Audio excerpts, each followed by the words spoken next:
Bonjour et bienvenue dans une nouvelle série de vidéos qui sont destinées au développement personnel. Après la première vidéo que j'ai mise en ligne concernant la gestion du stress et la prise de parole en public, plusieurs personnes m'ont demandé de faire une vidéo sur la gestion du temps et la gestion des priorités.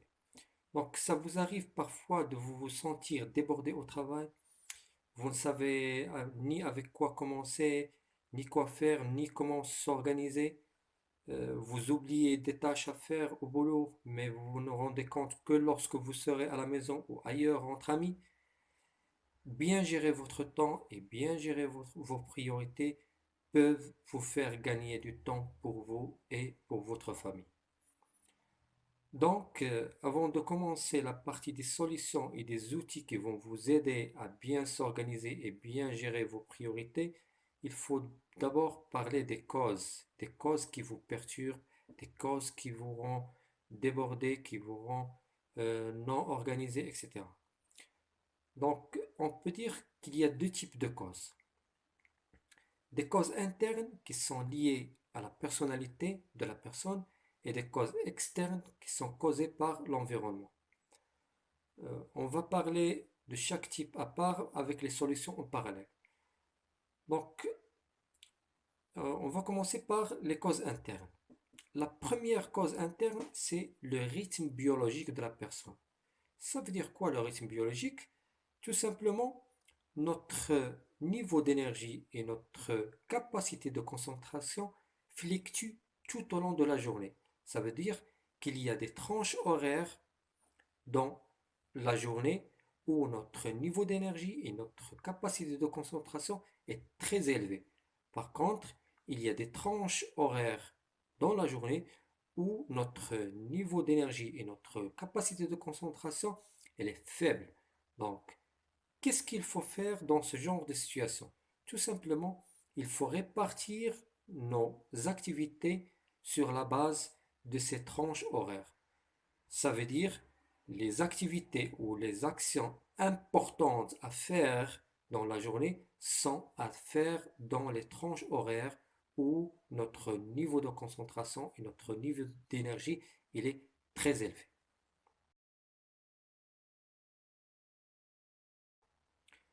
Deuxième cause interne, c'est la capacité humaine à se souvenir des choses. Et vous savez très bien que ça se diffère entre une personne et une autre personne. Donc, ça vous arrive d'oublier ou de se souvenir des tâches à faire dans le boulot, mais lorsque vous serez à la maison, vous vous souvenez que vous avez oublié telle ou telle tâche. Donc, dans ce genre de situation, je vous conseille, ou je peux vous conseiller d'utiliser des post-it, d'utiliser de l'agenda normal ou de l'agenda électronique pour vous rappeler des tâches à faire et comme ça, vous ne les oublierez pas au boulot. Troisième cause interne, c'est le stress. Parfois, vous avez des activités à faire et soudain, il arrive un élément perturbateur, exceptionnel, qui vous détourne, qui vous désorganise, qui peut vous stresser. Donc, dans ce genre de situation, s'il vous plaît, concentrez-vous sur quoi vous pouvez agir directement ou indirectement. Les actions sur lesquelles vous ne pouvez pas agir, s'il vous plaît, négligez-les, car ce sont des actions qui vont vous stresser. C'est le destin. Vous ne pouvez pas changer le destin. Donc, vos actions pour changer le destin vont juste vous stresser. Donc, pour cela, classez vos actions sur une matrice de trois zones. Une zone d'impact dans laquelle vos actions auront un effet direct sur votre objectif, une zone d'influence dans laquelle vos actions n'auront pas un impact direct, mais il peut influencer votre objectif. Et la troisième zone, c'est la zone hors impact.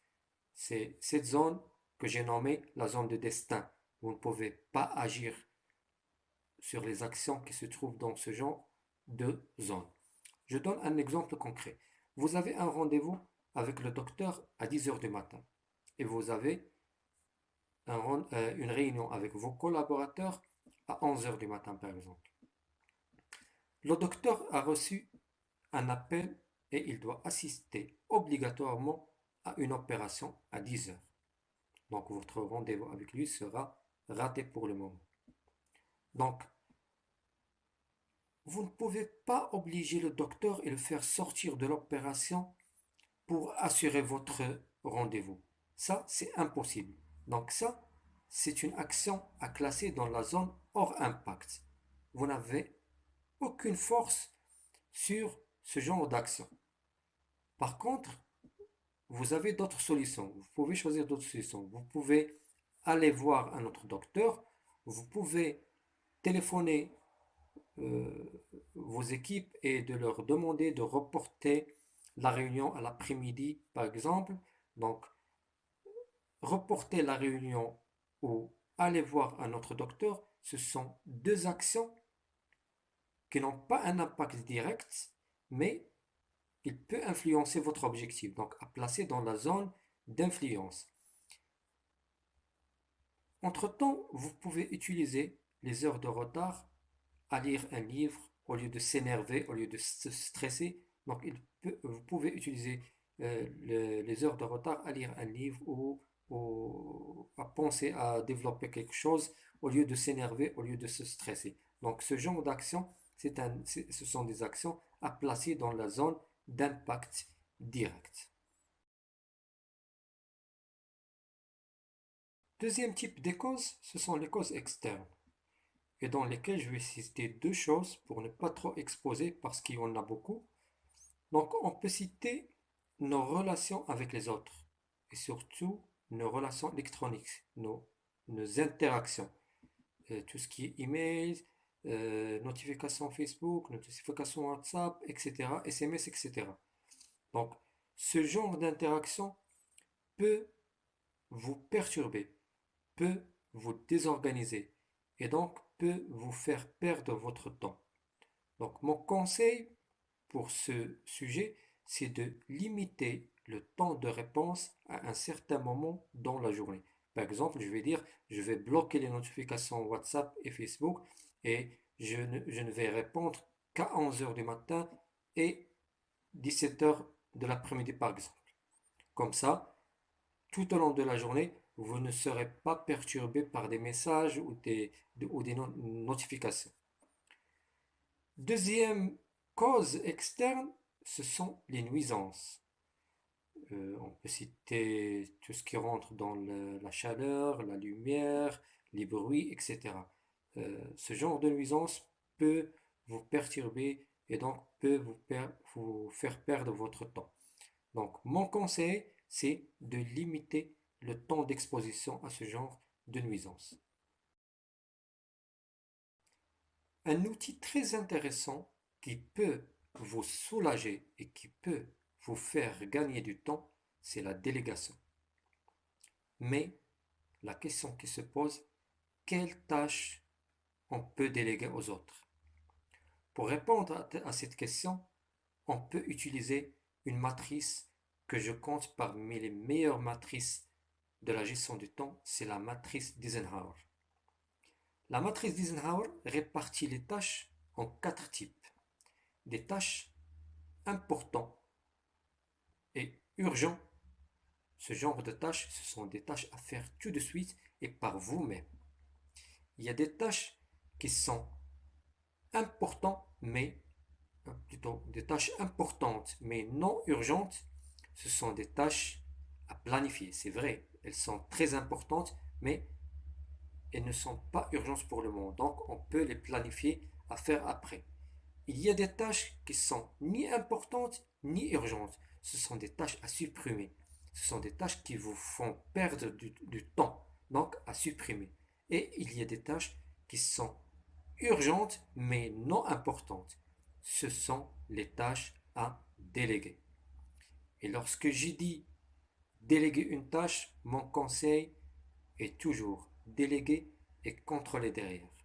Et mon deuxième conseil, lorsque vous déléguez une tâche à une autre personne pour la faire, n'attendez pas qu'elle soit faite de la même manière que vous voulez. Ne soyez pas rigide. Acceptez toutes les manières.